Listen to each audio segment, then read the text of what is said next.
Assalamualaikum warahmatullahi wabarakatuh. Bismillah, alhamdulillah, salatu wassalamu ala rasulillah, amma ba'dah. Qala al-muallif wa nafa'ana bi ulumi fid darini, amin amin ya rabbal alamin. Bapak Ibu jamaah Masjid Baitul Ilmi STIK PTIK yang dirahmati Allah, kita bersyukur malam hari yang cerah ini alhamdulillah diberikan kekuatan lahir dan batin melangkahkan kaki dari rumah menuju masjid ini. Niatnya sholat jamaah sholat maghrib, niat iktikaf, dan dilanjutkan niat mencari ilmu dengan harapan semoga keberadaan kita di masjid ini dari awal sampai akhir nanti semuanya mendapat ridho Allah Subhanahu wa ta'ala. Salawat serta salam semoga senantiasa dilimpahkan kepada baginda Nabi Muhammad sallallahu alaihi wasallam beserta para keluarga, para sahabat dan seluruh umatnya sampai akhir zaman. Bapak Ibu sekalian, 2 minggu yang lalu kita telah membahas ayat yang berisi tentang tantangan Allah kepada manusia yang masih ingkar terhadap Al-Quran. Sebetulnya kalau kita mau runtut, tantangan bagi umat manusia yang meragukan kebenaran Al-Quran, tantangan itu terulang sebanyak 4 kali. 3 kali tantangan diajukan di Mekah, dan diulang sekali lagi tantangan itu dilontarkan ketika Nabi sudah hijrah ke Madinah. Allah mengatakan, Allah berfirman, wa in kuntum fi raibim mimma nazzalna ala abdina fa'tu bi suratim min mislihi wad'u syuhada'akum min dunillah in kuntum shadiqin. Wahai manusia, jika kamu ragu terhadap kebenaran Al-Quran, Al-Quran itu merupakan wahyu Allah, kamu ragu bukan wahyu Allah, kata Allah, silakan Anda buat semacam Al-Quran, bukan yang isinya 30 juz, tapi cukup 1 surat terpendek yang kurang lebih mirip-mirip Al-Quran.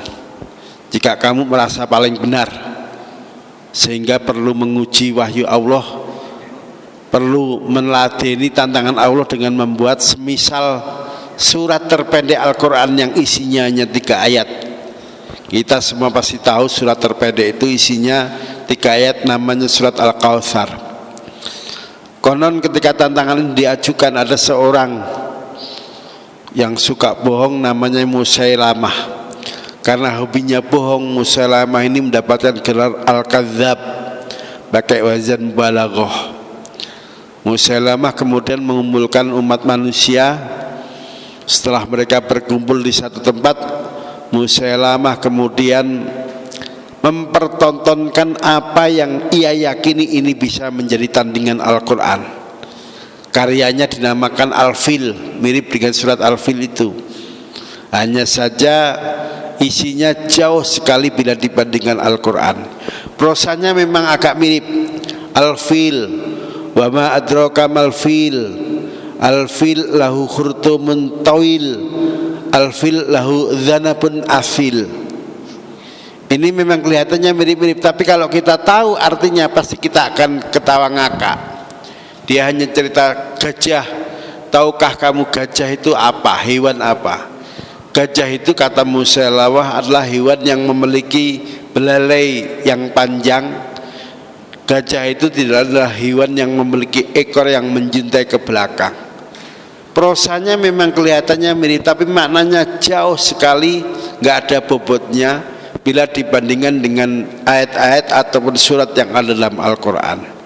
Dia mau mirip-mirip menyanyi surat Al-Fil, tapi isinya enggak jauh beda. Enggak ada karya yang bisa dibanggakan dari surat Al-Fil yang dibikin Musailamah.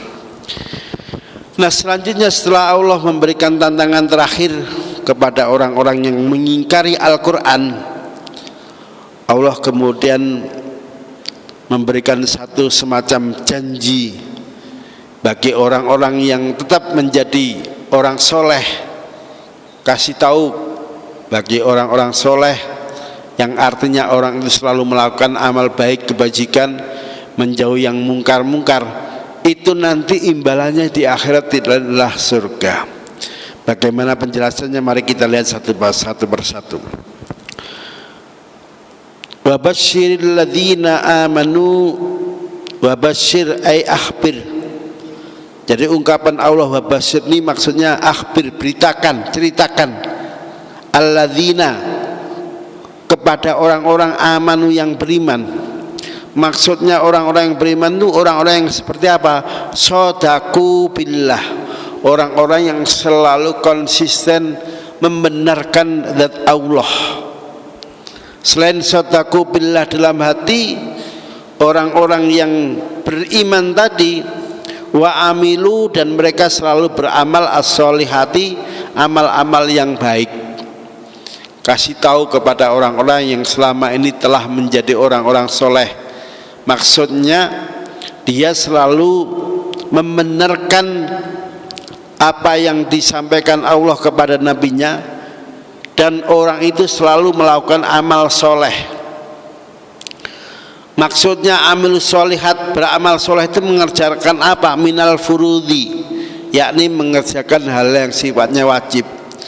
Jadi syarat bisa disebut soleh, kita sebagai manusia bisa disebut soleh, itu syaratnya harus melakukan hal-hal yang masuk kategori furud, yang wajib. Yang wajib itu contohnya sholat 5 waktu, subuh, zuhur, asar, maghrib, isya, selalu dikerjakan, nggak pernah ada yang lewat.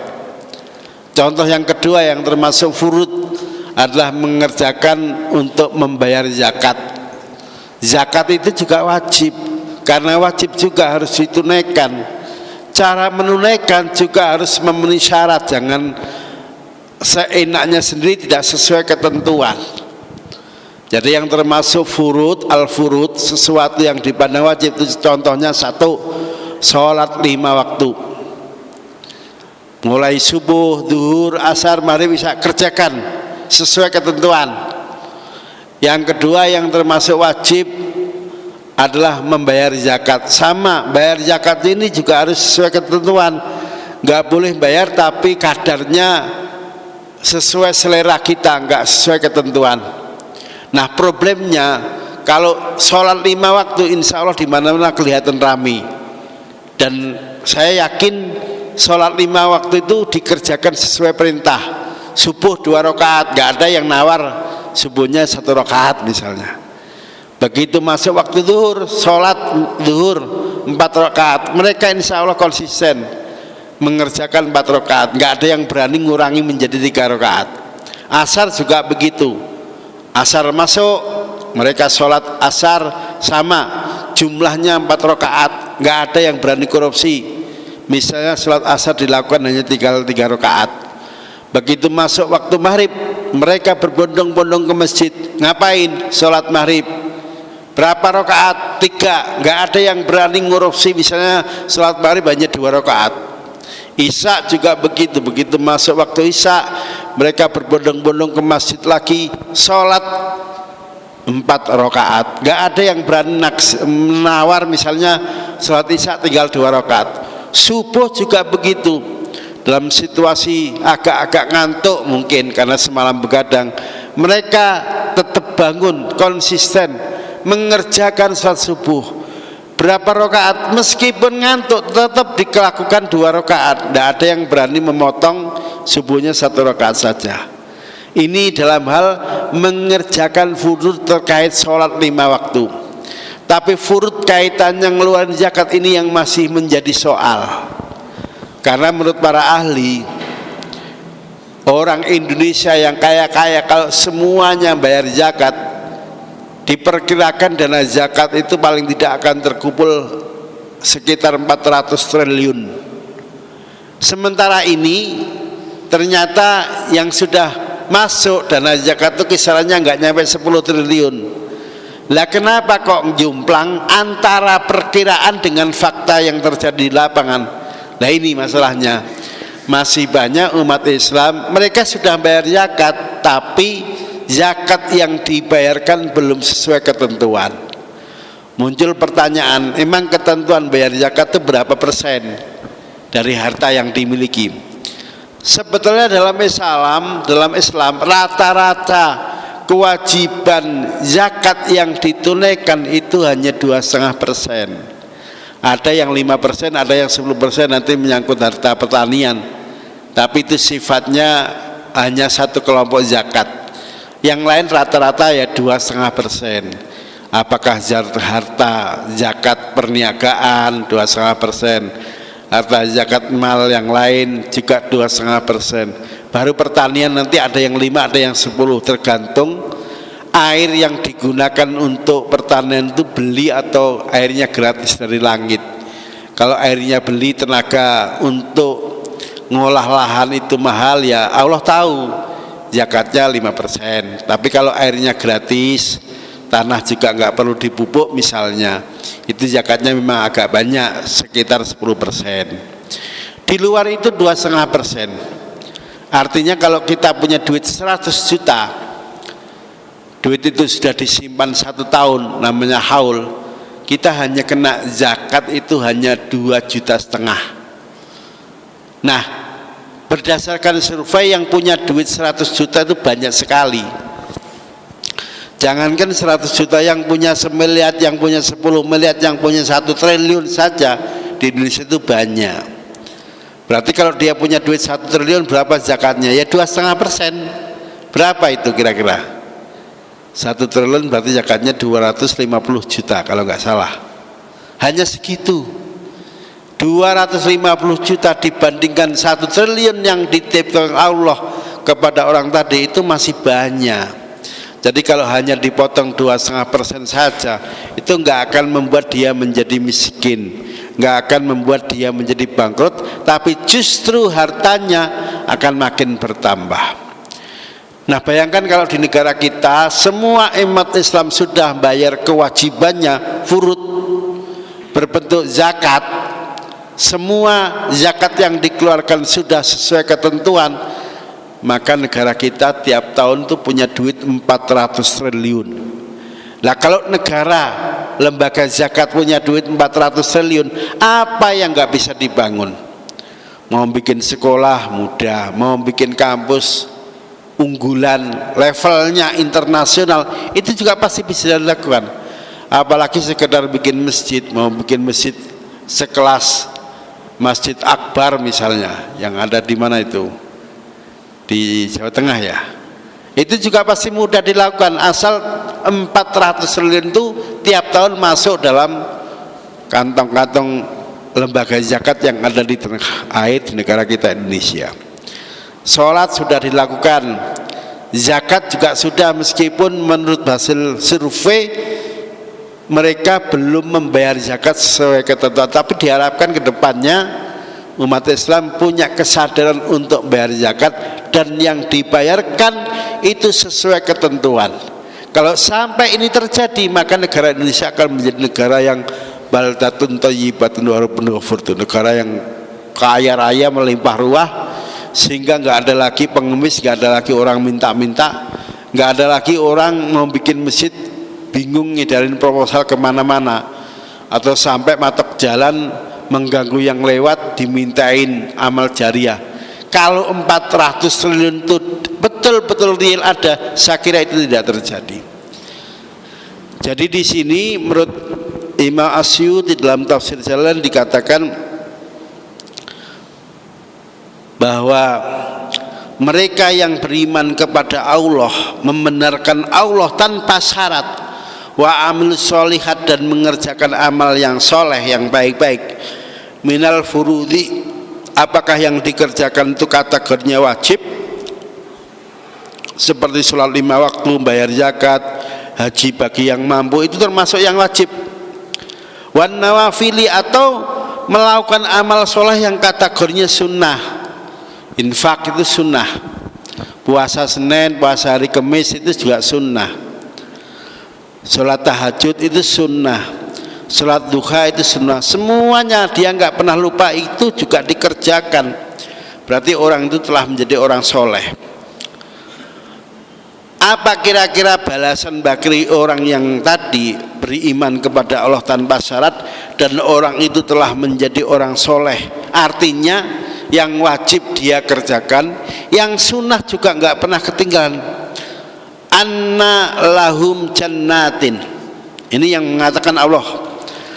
Anna lahum, sesungguhnya bagi mereka yang beriman kepada Allah tanpa syarat, mereka yang melakukan amal soleh baik yang fardu maupun yang sunnah, mereka nanti akan diberikan jannatin hataiko, kebun-kebun, surga-surga, zati sajarin, yang dalam surga itu nanti banyak pohon-pohon. Jadi nggak ada gambaran surga yang diajarkan dalam Al-Quran, yang diinformasikan dalam Al-Quran surga itu tandus, nggak ada.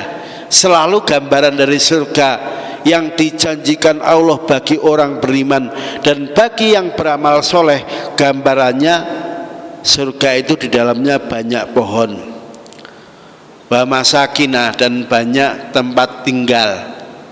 Jadi ya ada kayak flat, kayak apartemen, ada rumah-rumah begitu. Tajri min tahtiha, tajri yang mengalir min tahtiha, dari bawah pohon-pohon yang ada di surga.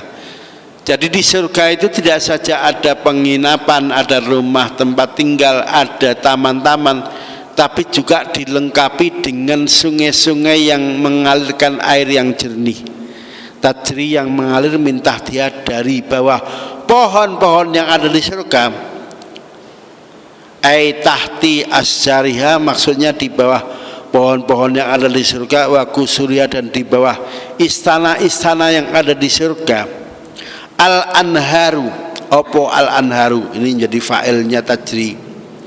Sungai-sungai, ail miyahu fiha, maksudnya air-air fiha yang mengalir dalam surga.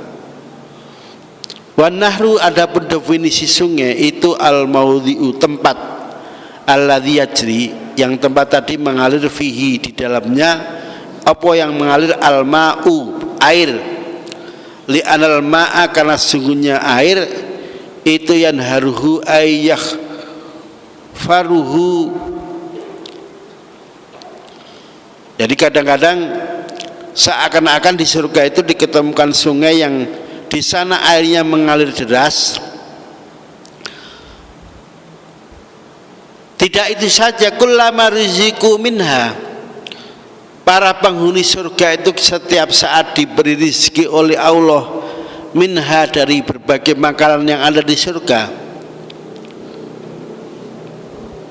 Ut'imu min tilkal jannat, jadi mereka penghuni surga itu diberi makanan di dalam surga, bentuknya min samaratin, dari buah-buahan, rizkon, sebagai rizki. Jadi setiap penghuni surga itu oleh Allah diberikan rizki bentuknya buah-buahan. Kalau mereka refleks, kemudian penghuni surga itu sama berkomentar, hadzal ladzi ruziqna min qablu, ini kayaknya buah-buahan yang dulu pernah diberikan Allah kepada kami ketika masih ada di dunia. Jadi kayaknya ini buah pernah kami makan deh di dunia dulu. Padahal apa seperti itu? Jawabannya tentu tidak. Min qablu ay qablahu fil jannah, sebelum mereka masuk ke surga. Kenapa para penghuni surga itu sempat ngomong, ini kayaknya buah-buahan yang pernah Allah berikan kepada kami ketika kami dulu masih hidup di dunia. Litasabuhi thimaruha, litasabuhi samariha, karena buah-buahan itu memang kelihatan mirip, ada keserupaan, ada kemiripan. Apa betul begitu?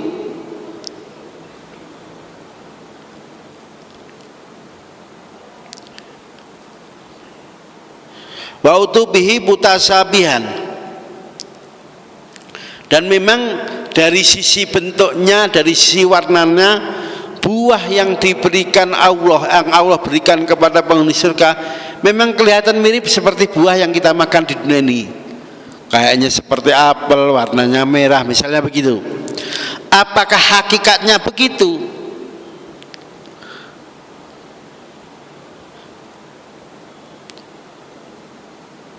Memang dari sisi penampakan lahiriahnya iya. Jadi penampakan lahiriahnya buah yang nanti Allah berikan kepada penghuni surga mirip buah yang pernah Allah berikan kepada penghuni dunia ini, mirip satu sama lain. Tetapi kalau nanti digigit, lah ini yusbihu ba'dhu ba'dhan launan, dari sisi warna buah memang kelihatan mirip. Apel ada yang hijau, ada yang merah. Nah nanti di surga kita diberi buah yang kurang lebih warnanya mirip itu.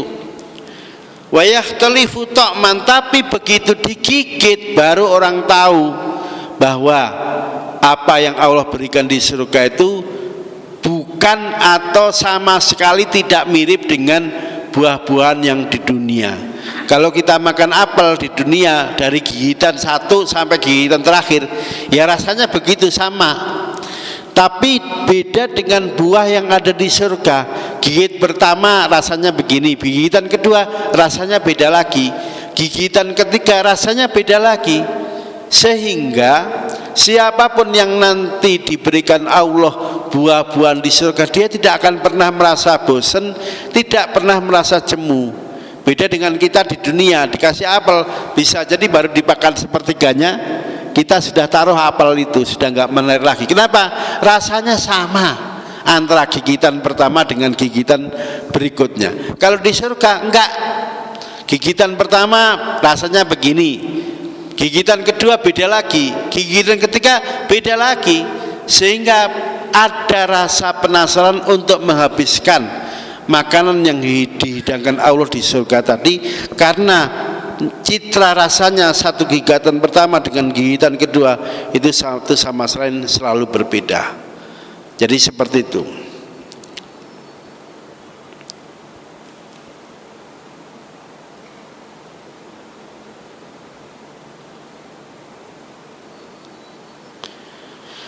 Walahum fiha azwajum mutahharatun, walahum, dan itu bagi penghuni surga, fiha dalam surga, azwajun utawi pasangan-pasangan, minal khuri, yakni pasangan bagi yang laki-laki dapat bidadari, wa ghariha, dan selain yang itu. Jadi di surga itu selain Allah memberi fasilitas makanan yang rasanya gigitan pertama dengan berikutnya berbeda, fasilitas yang kedua, dan ini banyak ditunggu penghuni surga, Allah berikan pasangan-pasangan yang laki-laki dapat bidadari, yang perempuan mungkin pasangannya ya bidadara. Tidak itu saja, pasangan yang Allah berikan di surga itu mutahharatun, dibikin selamanya suci. Karena pasangannya selalu suci, dia berarti tidak pernah minal haidhi, tidak pernah menstruasi. Wa kulli qadharin, dan tidak pernah mengeluarkan kotoran-kotoran yang dipandang menjijikkan bagi manusia ketika di dunia. Berarti pasangannya nggak pernah pipis? Ya, nggak pernah. Nggak pernah BAB, betul, sama sekali nggak pernah BAB. Jangankan pipis, jangan BAB, kentut saja nggak pernah. Jadi Allah memberikan jaminan balasan bagi orang-orang soleh yang membenarkan Allah tanpa syarat, selain mereka diberikan makanan yang lezat, yang tiap gigitannya memiliki rasa yang berbeda, mereka juga diberikan pasangan-pasangan yang selamanya suci, tidak pernah hadas, gak pernah mengeluarkan najis, gak pernah mengeluarkan kotoran, termasuk keringetan bau aja gak ada itu. Nah kalau surga isinya begitu, masih ada gak manusia yang tetap ngeyel, gak mau beriman kepada Allah? Kalau masih ada manusia dalam hatinya ragu, tidak mau mengimani Allah, itu manusia sudah sangat kebangetan. Apa pasangan itu ibaratnya seperti boneka yang sekarang banyak dibikin di Cina. Bonekanya cantik, nggak pernah keringetan, nggak pernah mengeluarkan kotoran. Ya tentu hasil cipta Allah itu nggak bisa dipersamakan dengan berbagai produk yang dibuat manusia secanggih apapun.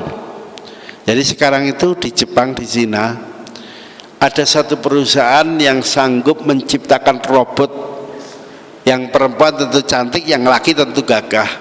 Hebatnya robot-robot ini bisa juga bersuara, tapi nggak mengeluarkan hadas, nggak kentut, nggak pipis, nggak BAB. Harganya berapa saya lupa, kalau tanya harganya saya nggak tahu. Apakah seperti itu gambaran dari pasangan orang-orang beriman di surga nanti? Jawabannya tentu tidak. Ciptaan Allah nggak bisa dipersamakan dengan ciptaan manusia meskipun sangat canggih, sangat modern. Jadi ciptaan Allah itu ya berbentuk manusia, bukan robot. Hanya saja manusia itu cantik yang perempuan, atau ganteng yang laki-laki, yang bisa menggairahkan pasangannya ketika di surga. Karena pasangan itu diciptakan Allah, tentu juga bisa digauli, bisa melakukan hubungan seksual. Bedanya kalau manusia di dunia dia secantik apapun pasti masih ya kadang-kadang BAB, kadang-kadang kentut, kadang-kadang pipis.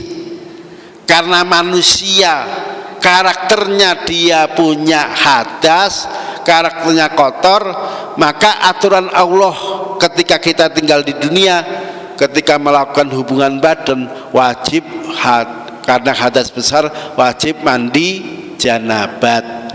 Nawaitul ghusla li raf'il hadasil akbar. Itu ketentuan di dunia. Kalau ketentuan di surga, karena itu merupakan bagian fasilitas yang diberikan Allah kepada penghuni surga, mereka nggak ada kewajiban untuk mandi janabat.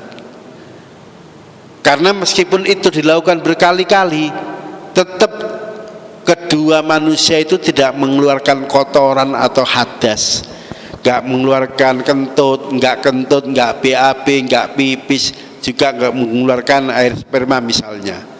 Habis hubungan ya sudah selesai, ganti nyari kesenangan lain.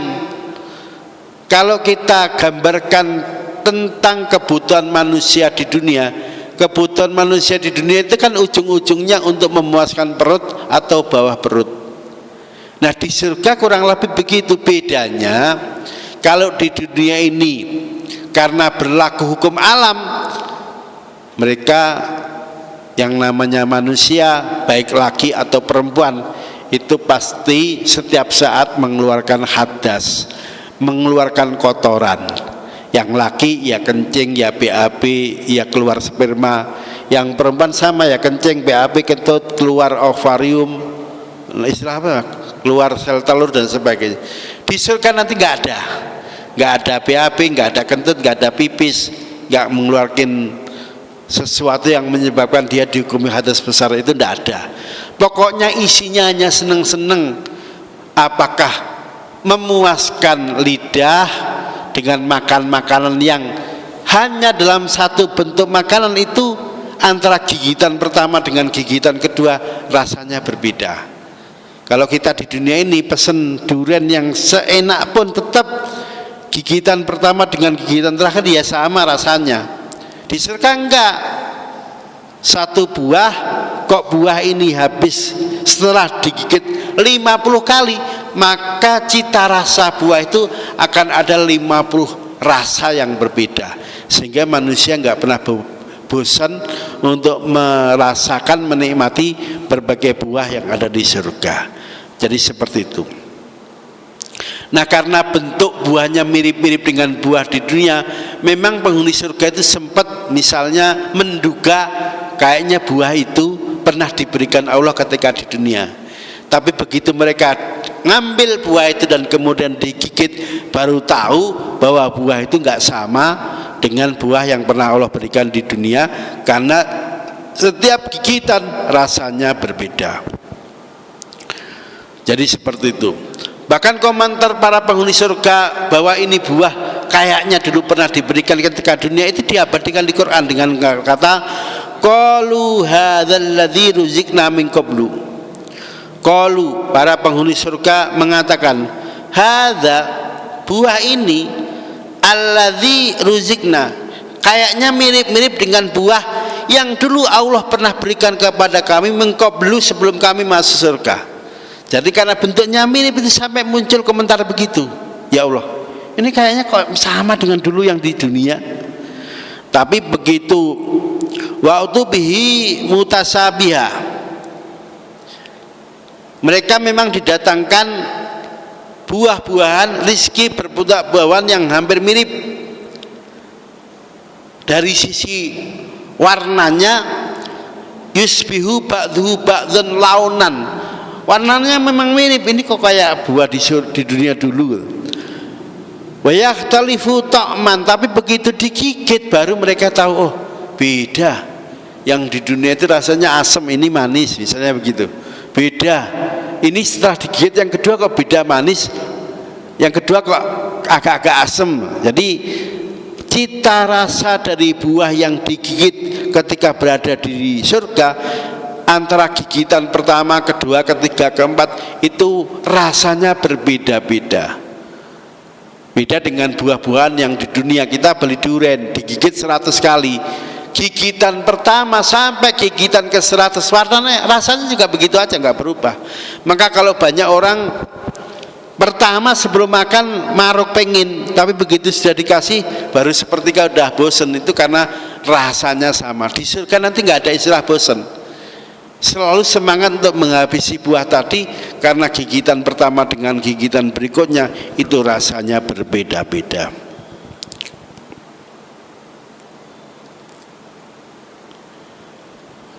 Wa utubihi mutasabiha walahum fiha azwajum mutahharah.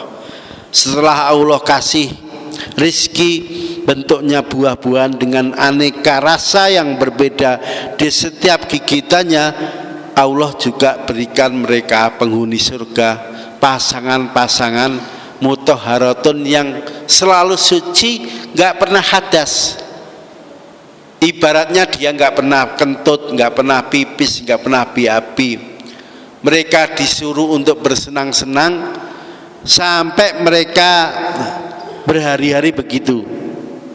Wahum fiha khalidun, wahum utai penghuni surga fiha dalam surga itu khalidun, mereka berada di surga itu selamanya dan tidak pernah mengalami perubahan atau fana. Jadi ada yang menggambarkan kurang lebih yang laki itu umurnya 33 tahun, yang perempuan umur 20 tahun, beribu-ribu berjuta-juta tahun tetap seperti itu. Nggak kemudian lama-lama kemudian keribut, lama-lama tua, lama-lama nggak kuat. Enggak.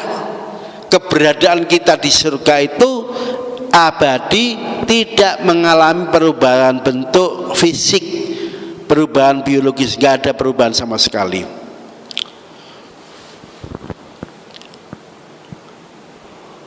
Wahum fiha khalidun, dan mereka penghuni surga itu kekal di dalamnya, gak ngalami pindah menjadi tua, juga gak mengalami pindah menjadi sakit, juga gak mengalami kematian. Itulah penghuni surga sebagaimana dijelaskan Allah di surat Al-Baqarah ini. Barangkali ada pertanyaan, saya persilakan. Silakan calon penghuni surga, silakan nanya.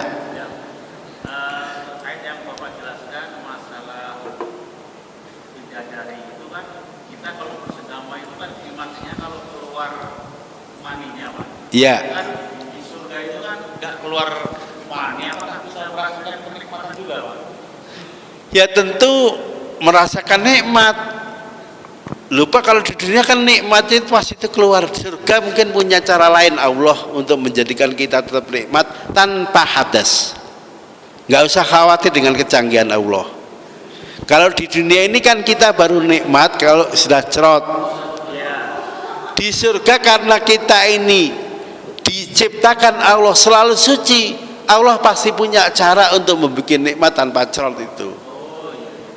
Allah lebih canggih lah dari apa yang sudah dibuat manusia untuk mengelabui kita. Nggak usah nikah, itu aja beli robot katanya, rasanya sama. Itu kan katamu, sebetulnya tidak seperti itu.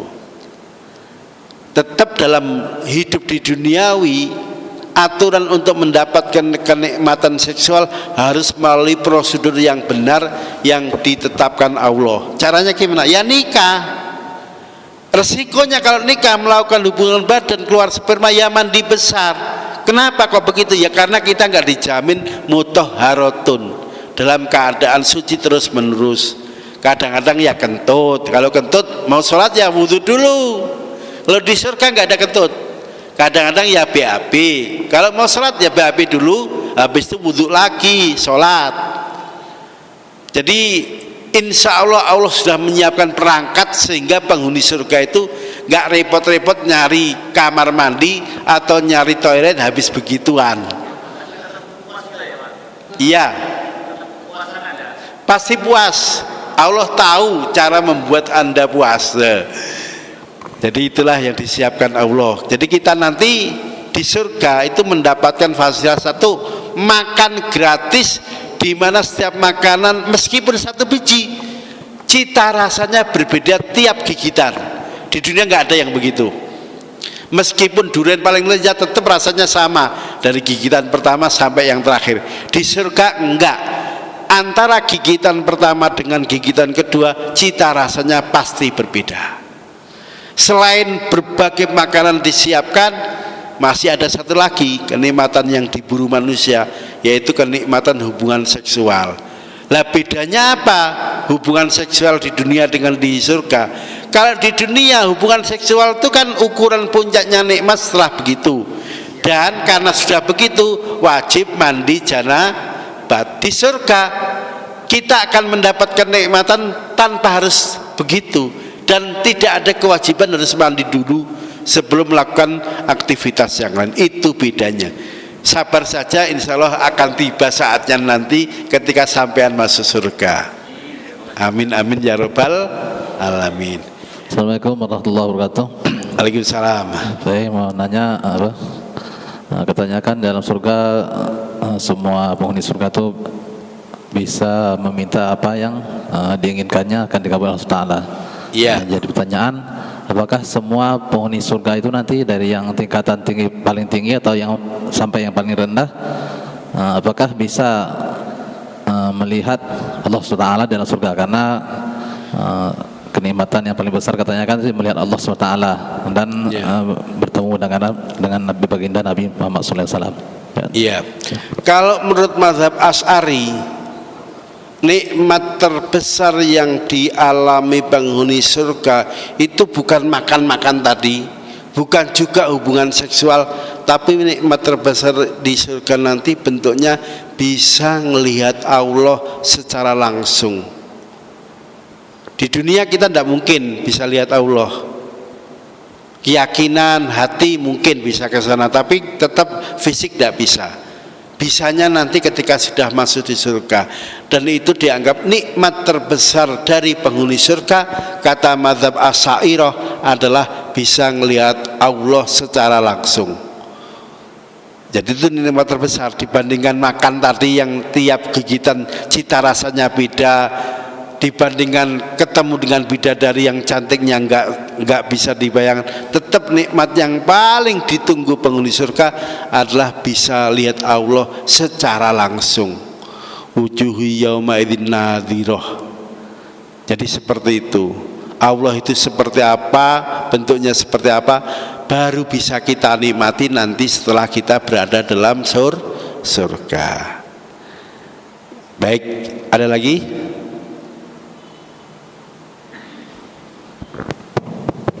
Ya, itu tadi pertanyaannya, apakah semua penghuni surga bisa melihat atau hanya makam-makam tertentu aja, tingkat-tingkat tertentu aja yang bisa melihat Allah Subhanahu wa taala, diberikan apa kenikmatan untuk melihat Allah Subhanahu wa taala di surga itu. Ya. Atau apa tadi, apakah baik, semua apakah seluruh penghuni surga bisa lihat Allah? Jawabannya kalau menurut mazhab Asy'ari bisa. Jadi yang bisa lihat Allah dengan mata telanjang itu bukan penghuni surga. Untuk kelas tertentu, kelas eksekutif misalnya yang di atas, enggak. Jadi semua penghuni surga kelas apapun menurut mazhab Asy'ariyah itu bisa punya kesempatan untuk melihat langsung kepada zat Allah. Karena dalam riwayat surga itu katanya bentuknya macam-macam, ada kelas eksekutif, ada kelas biasa, kelas kambing ya. Kelas biasa. Sama yang jaga surga juga banyak malaikat. Tapi intinya kalau menurut mazhab Asy'ari, seluruh penghuni surga diberikan kesempatan untuk bisa melihat Allah secara langsung, dan itu merupakan nikmat terbesar yang dialami penghuni surga. Saya kira ya. Kalau jin yang beriman itu apakah bisa masuk surga juga? Kan ada ayat waliman khafa rabbahu jannatan.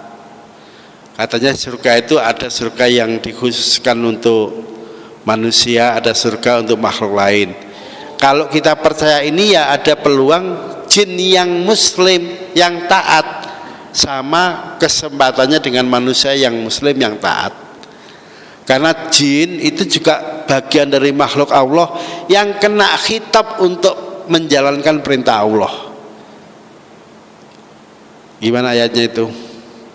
Tapi surganya campur sama surganya manusia apa gitu bisa? Nah itu wallahu alam bisawab, apakah surganya nyampur apa dia punya kapling sendiri. Jin itu kita kan belum tahu apa bentuknya gitu kan, nanti kita Waliman khafa maqama rabbahu jannatan. Jannatan dua surga itu ya katanya jin, surga untuk manusia yang taat dan jin yang taat.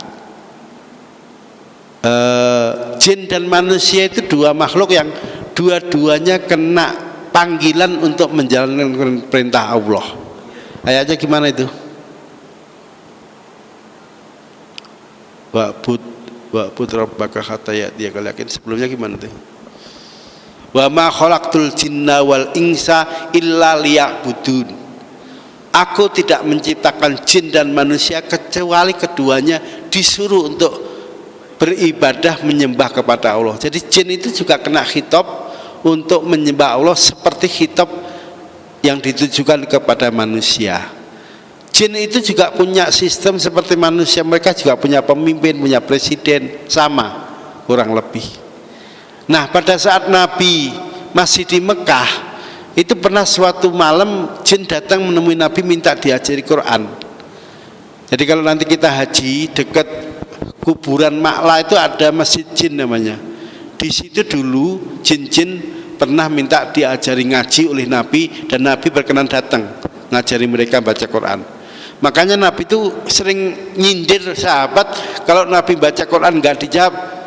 Nabi itu komentarnya gini, kamu itu apa-apaan sih, saya baca ini kok ngobrol sendiri, jin saja kalau saya bacakan ini mereka mendengarkan dengan khusyuk. Nah kadang-kadang Nabi begitu. Nanti kalau pas umrah atau haji cari masjid jin ya, di dekat Ma'la, dekat kuburan di pinggir.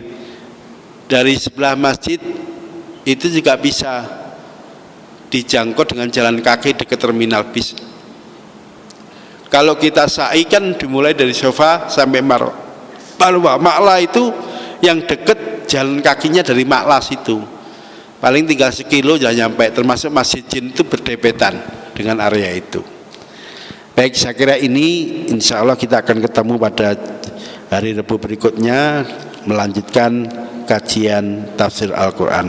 Yang punya kitab tafsir jalan ini dibawa aja, nanti akan saya baca kayak saya dulu belajar di pondok, baca kitab ini satu-satu. Baik, terima kasih. Usikum ba'iyya ya bitaqullah. Assalamualaikum warahmatullahi wabarakatuh.